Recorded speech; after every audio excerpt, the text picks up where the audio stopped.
What's most unsettling about serial killers isn't that they prey on the innocent, but that they strike in a cold and calculated manner, and often have no remorse for any of their actions. These are the 5 most terrifying and chilling murderers ever. Number 5. Grim Sleeper. Known as the Grim Sleeper, Lonnie Franklin Jr. grew up in South Central Los Angeles.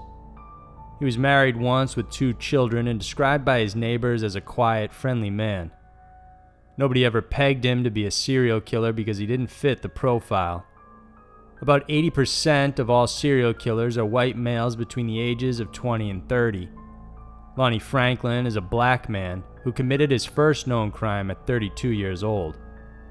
He also chose his victims very carefully, hunting black women in the sex trade, people the public and law enforcement often overlooked.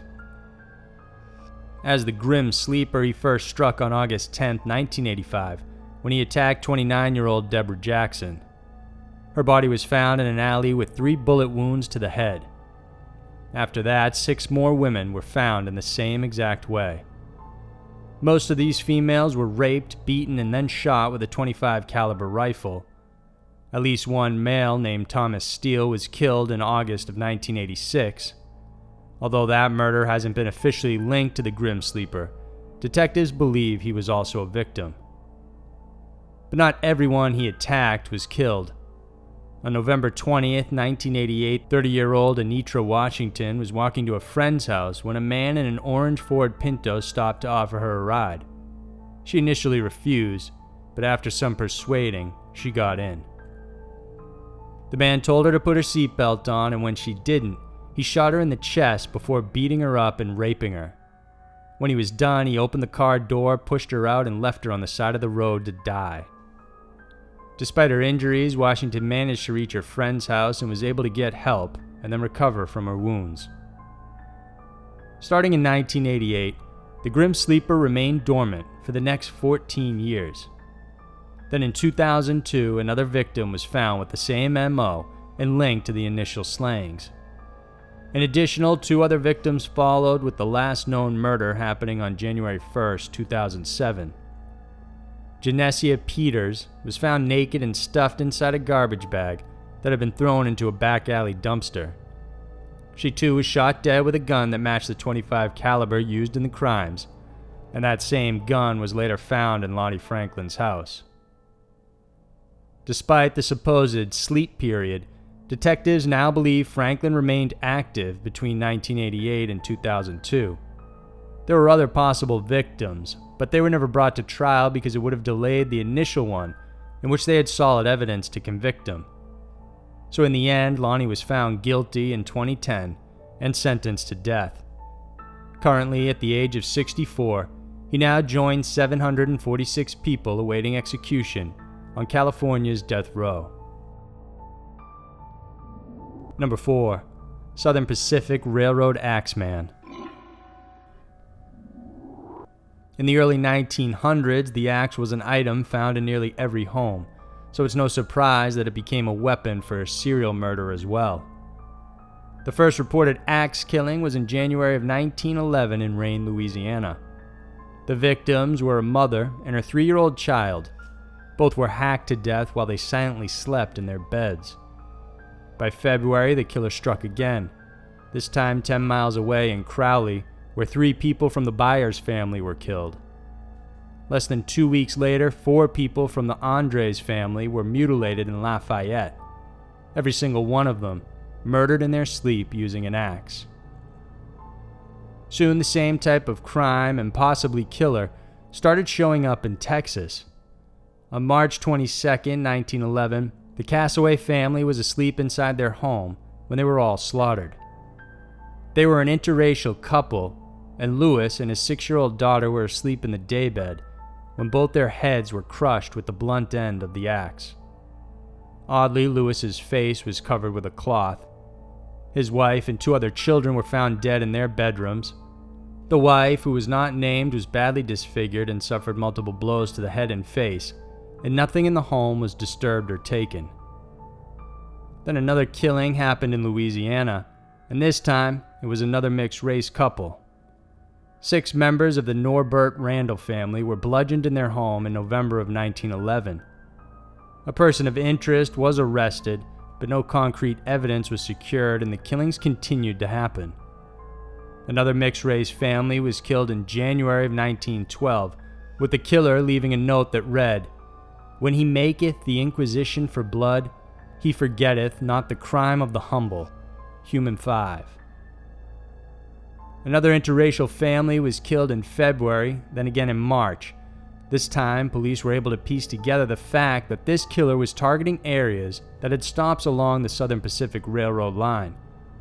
They were then able to predict the next murder would happen in San Antonio, but had no way of knowing where or who would be the targets. Sure enough, in April, the mixed-race William Burton family was massacred in their San Antonio home. 3 more mixed-race families were attacked and killed shortly after, before the axe-wielding psychopath went into hiding for the next 4 months. People in the area, of course, were terrified. The panic was high in most neighborhoods and resulted in some individuals being killed out of mistaken identity. The real Axeman came out of his hiatus in August of 1912, when he tried to attack another mixed-race family. Mrs. Dashiell woke up with enormous pain when an axe struck her arm. She made a run for it and started screaming for help, which ultimately frightened the killer away. And it appears she may have scared him off for good because that was the last known crime ever associated with the axe murderer. No other killings occurred, and today it remains unclear why the Axeman specifically targeted white women in mixed marriages, along with their families. Number 3. The Stone Man. The title of the Stone Man first appeared in the English-language print media of Calcutta. It was used as a moniker for a serial killer who had a panache for smashing his victims' skulls using a stone while they slept. The murders concentrated on 2 major areas in India, Bombay and Calcutta. Although no one knows for sure whether it's the same killer, the similarities in the crimes make it highly likely. In 1985, the first hints of the Stone Man appeared and continued for 2 years. This murderer would carefully choose his victims, picking those who were sleeping alone in desolate and dimly lit areas. He would often attack past midnight, finding a large stone nearby and then drop it on the person's head. Beggars, prostitutes, and homeless people were often the targets, without any care for gender, as long as they were sleeping on the street. Most of the time, the victims would be difficult to identify because the head would be so severely destroyed. In fact, no families have ever come forward to claim any of the bodies. It wasn't until after the 6th victim was reported that the police began seeing the pattern. And during the Bombay attacks, at least one person survived. It was a waiter who was bludgeoned with the stone while sleeping on the street. About 12 people were killed during these Bombay attacks, but as soon as the Stone Man appeared in the paper, the killings then stopped. But by 1989, the next wave of murders occurred, and this time it was in Calcutta. It was the same MO. The killer would choose victims sleeping in public, and the weapon of choice was a huge and heavy stone that would be left at the crime scene. The first victim was killed in June that year, and over the next 6 months, 12 more people would die in the same way. Police presence was increased in various areas and arrests were also made on possible suspects. However, like the first round of killings, the second wave in Calcutta mysteriously stopped, and those who were questioned about the crimes were eventually let go due to lack of evidence. A few similar murders happened in other parts of India, but many believe they are simply copycat killers and are most likely unrelated to the main 2 incidents. To this day, no one has been able to identify the Stone Man and what his motives were for killing so many people. Number 2. Javid Mugal. Only $2.40. That was the amount Javid Mugal proclaimed as the amount of money he spent in disposing of one child. In December of 1999, the 45-year-old wrote a letter to a local Pakistani newspaper confessing that he had murdered 100 boys, mostly beggars and runaways that were between the ages of 6 and 16. He would lure the children and gain their confidence before drugging and then raping them. Afterwards, they would be mutilated, their bodies cut into pieces before being placed inside acid vats to dissolve. After they were fully liquefied, he would dump them into the sewer and later in the Ravi River. Many of the businesses that Javid set up were designed specifically to lure and attract young boys. For instance, he was the first in his area to open a video game shop. He would offer boys a reduced rate on the tokens, or sometimes even let them play for free. He would also run various schemes like throwing 100 rupees on the floor and watch the boy who would pick it up. Afterwards, he would catch the quote-unquote thief and bring him to the back room to be sodomized as punishment. When people stopped their children from heading to the video game shop, Javid tried putting up an aquarium and later on a gym for young men.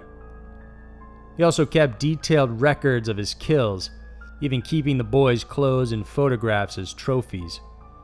When police raided his home, these items were shown to relatives in a bid to help identify the victims. After his arrest, Javid elaborated that he committed these heinous acts out of retaliation for being badly beaten and brutalized by the police when he was arrested on suspicion of molesting 2 young boys in 1998. In the end, Javid was sentenced to death. A Pakistani court told him he would be strangled in front of the parents of the murdered children, then his body would be cut into 100 pieces and put into acid, the same way he had killed the children. However, before he could even face execution, he was found strangled to death in his prison cell and was most likely killed by another inmate.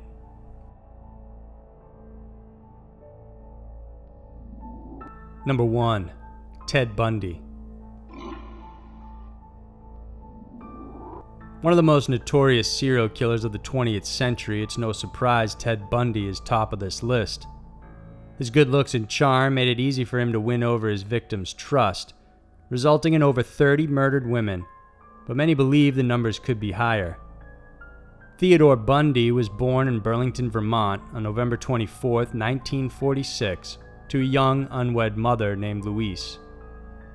Out of embarrassment, his grandparents decided to legally adopt him, passing themselves as his parents and telling him that his mother was his sister. As he grew older, he began peeping and stealing items in the neighborhood. Later on, he eventually found out about his mom, and soon there was a noticeable shift in his personality. He dropped the introverted and socially awkward persona and became a more confident and outgoing individual, eventually earning a psychology degree and applying to law school. No one knows exactly when he began killing. Some say he may have started as a teenager, but most agree, including Bundy himself, that by 1974, he had honed the skills he needed to kill as well as cover his tracks. On January 4th, 1974, Bundy broke into the basement bedroom of a University of Washington student and bludgeoned as well as sexually assaulted her. She survived, but with permanent brain damage, and he continued to assault more women this way, and police began piecing together his MO. Witnesses reported seeing a man with an arm sling or crutches asking for help carrying his books or briefcase to his Volkswagen Beetle. Although many of the witnesses identified Bundy from a composite sketch, the police simply didn't believe that a clean-cut, aspiring lawyer with no criminal record could be a serial killer. When he moved to Utah for school, women around the area began disappearing as well. A total of 8 were killed, but Carol DeRanch, however, was a rare survivor of his attacks. She was lured by him under the pretense of being a police officer, but she managed to fight him off and get away. Bundy then moved to Colorado and killed more women, including a 12-year-old girl named Lynette Culver. He drowned her in a stream before taking her body back to his hotel to sexually assault. In the pre-dawn hours of 1975, Bundy was cruising a neighborhood when he spotted a police cruiser and then sped away. He was then booked for resisting arrest, and incriminating evidence was found in his car, including a ski mask, handcuffs, crowbar, and an ice pick. He was released on bail, but police finally considered him as a suspect. Moreover, Carol Duranche managed to identify him as Officer Roseland, the man that attempted to abduct her. Bundy stood trial for her kidnapping and assault and was sentenced to 1 to 15 years in prison. But shortly after, he was extradited to Colorado for the murder trial of another victim, where he chose to serve as his own counsel. While court was on break, he asked to use the courthouse library and jumped out of a second-floor window and escaped. He went on the run for 6 days after that before finally being arrested again. Back in jail, he escaped yet again by boring a hole through a ceiling crawl space. He then stole a car, headed for Atlanta, and wound up in Florida, where he would begin another crime spree. In January of 1978, he broke into a sorority house and attacked 4 women, 2 of which would later die from their wounds. A month later, he also killed another 12-year-old girl. He was soon arrested when a police officer discovered he was using a stolen car. Bundy went on trial for several murders and received a death sentence. He died in the electric chair on January 24, 1989, and prior to his death, confessed to several other murders that police had not known about. Bundy's MO varied over the course of his criminal life, but while many may know him as a killer, not everyone realizes he was far worse. He not only bludgeoned his victims and sexually assaulted them, sometimes with foreign objects, but he also raped children as well. He admitted to engaging in necrophilia, often revisiting the bodies and performing various acts until they were too decomposed to continue. He also decapitated 12 of his victims, keeping their heads in his home, washing their hair, and putting fresh makeup on their faces. At some point, he also consumed some of his victims' flesh and made it a habit to bite many of them. What's more, during his off-season, he said he would often do a catch and release, luring trusting women and letting them go without harm, simply to keep his skills sharp. So those were the 5 most terrifying and chilling murderers ever. No one knows for sure what motivated these killers to brutally torture, mutilate, and kill without remorse, but it remains a fact their methods and tactics are some of the most disturbing anyone will ever see. If you like this video, then please subscribe to our channel. We have a lot of videos coming out every single week that we know you'll like. Thanks for watching. I'll see you next week.